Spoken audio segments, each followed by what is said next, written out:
السلام علیکم ورحمۃ اللہ وبرکاتہ۔ عزیز طلبہ، کتاب المغازی جامع صحیح بخاری میں باب غزوۃ خیبر چل رہا ہے۔ باب غزوۃ خیبر کے تعلق سے کچھ حدیث کا درس ہو چکا ہے اور کچھ حدیث کا درس باقی ہے۔ دیکھیے، قال الامام البخاری رحمہ اللہ حدثنا یحییٰ بن بکیر قال حدثنا اللیث عن یونس عن ابن شہاب عن سعید بن المسیب ان جبیر بن مطعم اخبرہ قال مشیت انا وعثمان بن عفان الى النبی صلی اللہ علیہ وسلم فقلنا اعطیت بنی المطلب من خمس خیبر وترکتنا ونحن بمنزلة واحدة منك فقال انما بنو ہاشم وبنو المطلب شيء واحد۔ قال جبیر ولم يقسم النبي صلی اللہ علیہ وسلم لبنی عبد شمس وبنی نوفل شيئا۔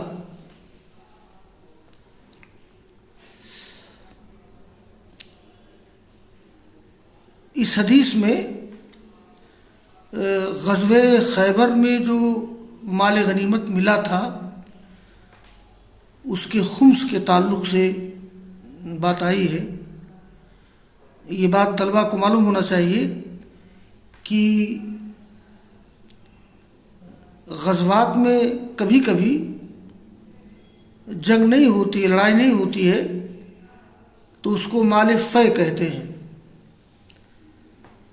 تو جس جنگ میں بغیر حرب و ضرب اور بغیر جنگ کے مال ملے اس کو مال فے کہتے ہیں۔ تو مال فے یہ اللہ و رسول کا ہوتا ہے، یعنی رسول اللہ صلی اللہ علیہ وسلم کو اختیار ہوتا ہے کہ اس کو جہاں چاہے خرچ کریں، تو آپ اسے خرچ کرتے تھے عام مسلمانوں میں یا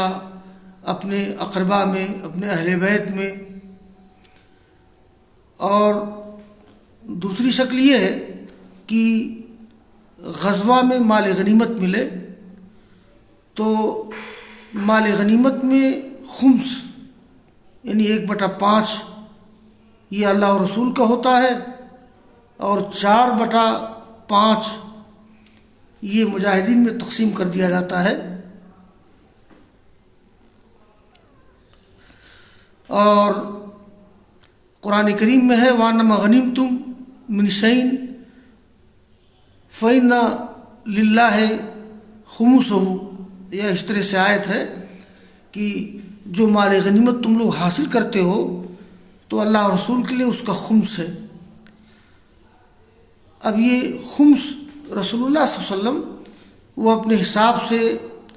لوگ جس طرح سے مستحق ہوتے تھے ان میں خرچ کرتے تھے۔ ایسا نہیں کہ وہ خمس آپ خود بٹور لیں اور اپنے پاس رکھ لیں، اس کو اپنے قرابت داروں میں، اپنے خاندان کے لوگوں میں اور دوسرے مستحقین میں خرچ کرتے تھے مجاہدین کے علاوہ۔ دیکھیے، یہ ابن شہاب زہری رحمہ اللہ روایت کرتے ہیں سعید بن مسیب سے کہ جبیر بن مطعم نے انہیں خبر دی۔ یہ جبیر بن مطعم رسول اللہ صلی اللہ علیہ وسلم کے خاندان کے ہیں۔ کیسے خاندان کے ہیں ابھی اس کی وضاحت میں کر رہا ہوں۔ جبیر بن مطعم کہتے ہیں کہ میں اور عثمان بن عفان ہم لوگ دونوں گئے رسول اللہ صلی اللہ علیہ وسلم کی طرف، تو ہم لوگوں نے کہا کہ اعطیت بنی المطلب من خمس خیبر، کہ آپ نے بنو المطلب کو خیبر کے خمس میں سے دیا ہے اور ہم کو چھوڑ دیا ہے۔ وَنَحْنُ بِمَنزِلَةٍ وَاحِدَةٍ مِّنْكَ، اور ہم آپ کے اعتبار سے ایک ہی مقام پر ہیں، یعنی جبیر نے کہا کہ میں عثمان بن عفان، یہ باعتبار نسب ہم اور آپ ایک ہی ہیں۔ یہ جو بات کہی انہوں نے کہ نحن بمنزلۃ واحدۃ منک، اس کا مطلب یہ ہے کہ نحن بمنزلۃ واحدۃ منک اے فی الانتساب الی عبد مناف، یہ رسول اللہ صلی اللہ علیہ وسلم کا جو شجر نسب ہے اس میں یہ آبا و اجداد میں ایک عبد مناف ہیں، تو جبیر، عثمان، یہ دونوں عبد مناف کی طرف منسوب ہونے میں ایک ہی ہیں، اس لیے کہ رسول اللہ صلی اللہ علیہ وسلم کی نسبت بھی عبد مناف کی طرف ہے، اور جبیر اور عثمان بن عفان کی نسبت بھی عبد مناف کی طرف ہے۔ وہ اس طرح سے کہ عثمان بنو عبد شمس سے تعلق رکھتے ہیں اور جبیر کا تعلق بنو نوفل سے ہے، تو خاندانی طور پر عثمان کا تعلق بنو عبد شمس سے ہے اور جبیر کا تعلق بنو نوفل سے ہے، اور عبد شمس، نوفل، ہاشم اور مطلب یہ سب کے سب بنو عبد مناف ہیں، یعنی عبد مناف کی اولاد ہیں۔ تو یہ عبد شمس، نوفل، ہاشم، مطلب یہ سب کے سب بنو عبد مناف ہیں۔ تو اسی کی طرف اشارہ کرتے ہوئے کہا جبیر نے کہ نحن بمنزلۃ واحدۃ منک اے فی الانتساب الی عبد مناف لأن عثمان من بنی عبد الشمس و جبیر من بنی نوفل و عبد الشمس و نوفل و ہاشم والمطلب كلهم بنو عبد مناف فهذا هو معنی القول المذکور۔ تو یہ طلبہ کو معلوم ہونا چاہیے کہ جبیر نے یہ بات کیوں کہی کہ ہم آپ کے اعتبار سے ایک ہی مقام پر ہیں، یعنی بنو عبد مناف کی طرف منسوب ہونے میں گویا میں اور عثمان ایک ہی مقام پر ہیں، اس لیے کہ عثمان کا تعلق بنو عبد شمس سے ہے اور جبیر کا تعلق بنو نوفل سے ہے، اور عبد شمس، نوفل، ہاشم، مطلب یہ سب کے سب بنو عبد مناف ہیں۔ یہ بات کہی انہوں نے، تو آپ نے اصل میں آپ نے بنو ہاشم اور بنو المطلب کو دیا تھا، یعنی آپ نے بنو المطلب کو دیا تھا، تو اللہ کے رسول نے کہا کہ انما بنو ہاشم و بنو المطلب شیء واحد، یعنی بنو ہاشم اور بنو مطلب ایک ہی چیز ہے۔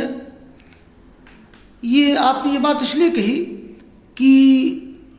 ابن حجر لکھتے ہیں لأن أحدهما لم يفارق لا في الجاهلیہ ولا في الاسلام وكانا محصورين معا بخیف بنی کنانہ بمکۃ المکرمہ، یعنی یہ بنو ہاشم اور بنو المطلب اس اعتبار سے ایک ہیں کہ ان دونوں میں سے کوئی بھی نہ تو دور جاہلیت میں نہ عہد اسلام میں ایک دوسرے سے الگ ہوئے، بلکہ مکہ مکرمہ میں جب کفار و مشرکین نے رسول اللہ صلی اللہ علیہ وسلم کو، مسلمانوں کو محصور کر دیا تھا خیف بنی کنانہ میں، یعنی شیب ابی طالب میں، تو بنو ہاشم اور بنو المطلب میں جو لوگ کافر تھے یہ لوگ ساتھی تھے، یعنی کافر ہونے کے باوجود ان لوگوں نے ساتھ دیا تھا۔ تو آپ نے کہا کہ سنو، انما بنو ہاشم و بنو المطلب شیء واحد، یعنی بنو ہاشم بنو المطلب ایک ہی ہے۔ کیوں؟ اس لیے کہ ان میں سے کوئی بھی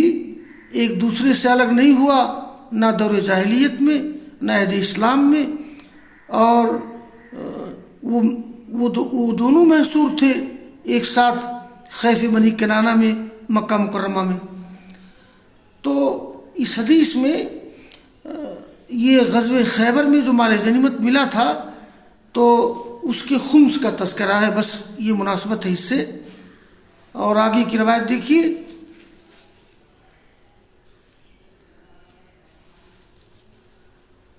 قال امام البخاری رحمہ اللہ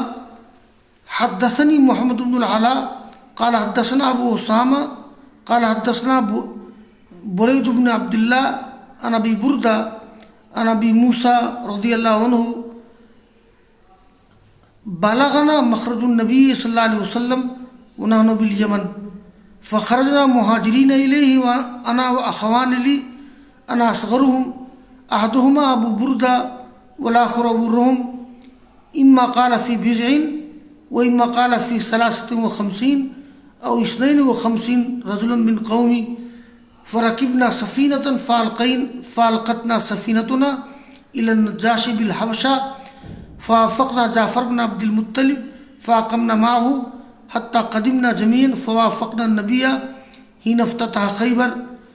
وكان أناس من الناس يقولون لنا يعني لأهل السفينة سبقناكم بالهجرة۔ ہاں، یہ اس میں ایک واقعہ ذکر کیا گیا ہے، یہ میں پہلے بھی ذکر کر چکا ہوں کہ ابو موسیٰ اشعری رضی اللہ تعالیٰ عنہ رسول اللہ صلی اللہ علیہ وسلم سے اس وقت ملے تھے جب آپ نے جب آپ نے خیبر کو فتح کر لیا تھا، اور اسی طرح سے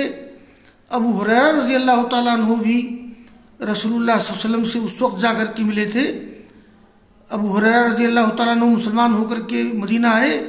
تو معلوم ہوا کہ رسول اللہ صلی اللہ علیہ وسلم خیبر جا چکے ہیں، تو ابو ہریرہ رضی اللہ تعالیٰ عنہ بھی خیبر پہنچے جب خیبر فتح ہو چکا تھا۔ تو ابو موسیٰ اشعری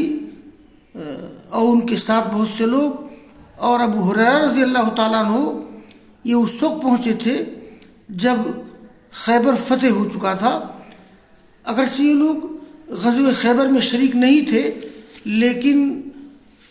مسلمانوں کی رضامندی سے آگے ایک جگہ ذکر آئے گا کہ مسلمانوں کی رضامندی سے رسول اللہ صلی اللہ علیہ وسلم نے ابو ہریرہ کو بھی دیا، غزوہ خیبر میں سے حصہ دیا ان کو۔ اس کا ذکر آگے کسی موقع پر آئے گا۔ ہاں، یہ دیکھیے، تو بس یہ مناسبت ہے اس واقعہ کو یہ باب غزوۃ خیبر سے۔ دیکھیے، ابو موسیٰ اشعری کہتے ہیں، یہ ابو بردہ ابو موسیٰ اشعری کے لڑکے ہیں۔ ابو بردہ روایت کرتے ہیں ابو موسیٰ اشعری سے کہ بلغنا مخرج النبی ونحن بالیمن، یعنی ہم کو خبر پہنچی رسول اللہ صلی اللہ علیہ وسلم کے نکلنے کی، اور ہم یمن میں تھے۔ یہ مخرج کا دو معنی ہو سکتا ہے۔ ایک مطلب تو یہ ہے اس سے مراد آپ کی بعثت ہو، یعنی ہم لوگوں کو رسول اللہ صلی اللہ علیہ وسلم کے مبعوث ہونے کی خبر پہنچی، ہم لوگ یمن میں تھے۔ اور دوسرا مطلب یہ ہے کہ ہم کو خبر پہنچی رسول اللہ صلی اللہ علیہ وسلم کے نکلنے کی، یعنی مکہ سے مدینہ کی طرف ہجرت کے لیے نکلنا۔ تو مخرج بمعنی خروج ہے، یعنی نبی صلی اللہ علیہ وسلم کا خروج کرنا، نکلنا، یعنی نبی بنایا جانا، آپ کی بعثت۔ تو مخرج النبی سے مراد یا تو بعثت النبی ہو، یا مخرج النبی سے مراد ہجرت النبی ہو۔ تو ابو موسیٰ اشعری کہتے ہیں کہ ہم کو خبر پہنچی رسول اللہ صلی اللہ علیہ وسلم کے مبعوث ہونے کی، اور ہم یمن میں تھے۔ یہ اشعار ایک قبیلہ ہے جس کا تعلق یمن سے ہے۔ دوسرا مطلب یہ ہے کہ ہمیں خبر پہنچی رسول اللہ صلی اللہ علیہ وسلم کے نکلنے کی مکہ سے مدینہ کی طرف ہجرت کے لیے۔ تو مخرج سے مراد بعثت النبی یا مخرج سے مراد ہجرت النبی؟ تو ہمیں خبر پہنچی رسول اللہ صلی اللہ علیہ وسلم کے نکلنے کی، اور ہم یمن میں تھے۔ تو ابو موسیٰ اشعری کہتے ہیں فخرجنا مہاجرین الیہ انا و اخوان لی، کہ ہم بھی نکلے، یہ یعنی ابو موسیٰ اشعری وغیرہ مسلمان ہو گئے، تو ہم بھی نکلے ہجرت کرنے کے لیے آپ کی طرف، میں اور ہمارے دو بھائی، میں ان میں سب سے چھوٹا تھا، ان میں سے ایک ابو بردہ اور دوسرے ابو رحم۔ ہاں، یہ ابو بردہ ابو موسیٰ اشعری کے بھائی ہیں، لڑکے نہیں ہیں، جو میں نے کہہ دیا وہ غلط ہے۔ تو نکلے ہم آپ کی طرف ہجرت کرنے کے لیے، میں اور میرے دو بھائی، میں ان میں سب سے چھوٹا تھا، ان میں سے ایک ابو بردہ اور دوسرے ابو رحم۔ تو ابو بردہ ابو رحم ابو موسیٰ اشعری کے بھائی تھے، ابو موسیٰ اشعری سب سے چھوٹے تھے۔ اما قال فی بضعین، یعنی راوی کا بیان ہے کہ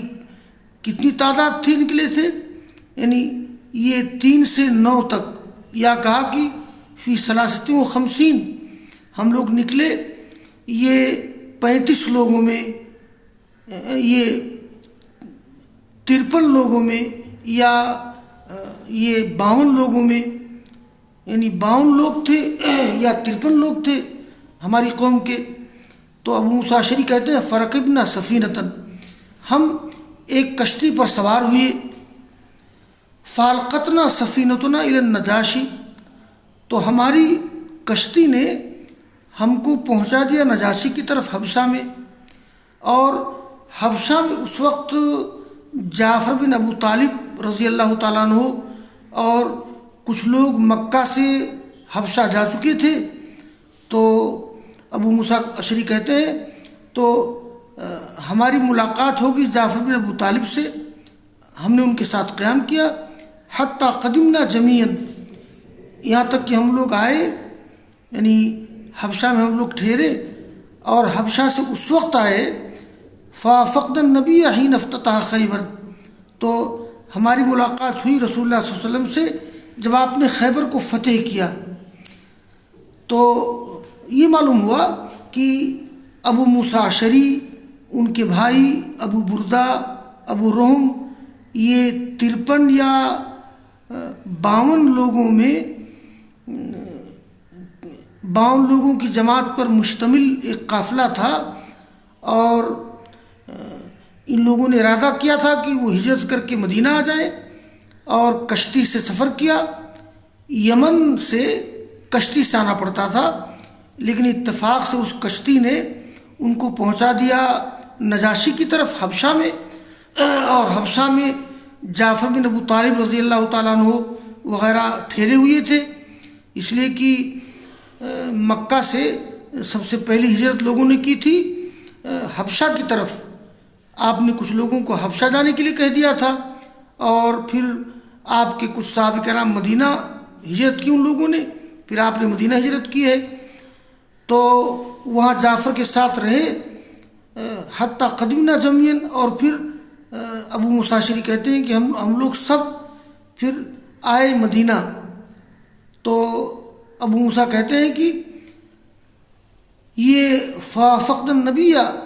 ہمارا موافقہ نبی سے ہو گیا، یعنی نبی سے ہماری ملاقات ہو گئی جب آپ نے خیبر کو فتح کیا تھا۔ اب یہاں آگے ایک بحث شروع ہو رہی ہے، وَكَانَ أُنَاسٌ مِّنَ النَّاسِ يَقُولُونَ لَنَا یعنی لِأَهْلِ السَّفِینَةِ سَبَقْنَاكُمْ بِالْحِجْرَةِ۔ اب ظاہر سی بات ہے کہ جن لوگوں نے مکہ سے مدینہ ہجرت کی وہ مدینہ پہلے پہنچ گئے، اور ابو موسیٰ اشعری اور جو اصحاب السفینہ تھے یہ لوگ بعد میں پہنچے مدینہ، اور مدینہ پہنچنے کے بعد پھر یہ خیبر پہنچے۔ تو کچھ لوگ کہتے تھے ہم سے، یعنی یہ کشتی والوں سے، سبقناکم بالہجرہ، کہ ہم لوگ تم سے آگے نکل گئے ہجرت میں۔ اور اسی سلسلے میں اسماء بنت امیس کا واقعہ ذکر کیا گیا ہے۔ اسماء بنت امیس بھی ان لوگوں میں شامل تھیں کہ جو حبشہ میں تھیں اور حبشہ سے ہجرت کر کے مدینہ آئی تھیں، تو کسی نے اسما بنت امیس سے کہہ دیا کہ بھائی تم لوگ تو مدینہ بعد میں پہنچے ہو، ہم لوگ پہلے پہنچے ہیں۔ تو اسما بنت امیس نے اللہ کے رسول سے اس بات کا تذکرہ کیا، اور پھر اللہ کے رسول نے کہا کہ نہیں، اللہ تعالیٰ نے تم لوگوں کو 2 ہجرت کا ثواب دیا ہے، ایک تو ہجرت تم لوگوں کی مکہ سے مدینہ کی طرف، اور دوسری ہجرت تم لوگوں کی یہ ایک ہجرت مکہ سے حبشہ کی طرف، اور دوسری ہجرت حبشہ سے مدینہ کی طرف۔ یعنی آپ نے یہ کہا کہ یہ لأہل السفینہ ہجرتان ولغیرہم ہجرت واحدہ، یعنی اہل سفینہ کے لیے 2 ہجرت ہو جاتی ہے، یعنی ایک ہجرت مکہ سے حبشہ اور دوسری ہجرت حبشہ سے مدینہ۔ تو بہرحال اس کا تذکرہ انشاءاللہ آگے آئے گا۔ وآخر دعوانا ان الحمد للہ رب العالمین۔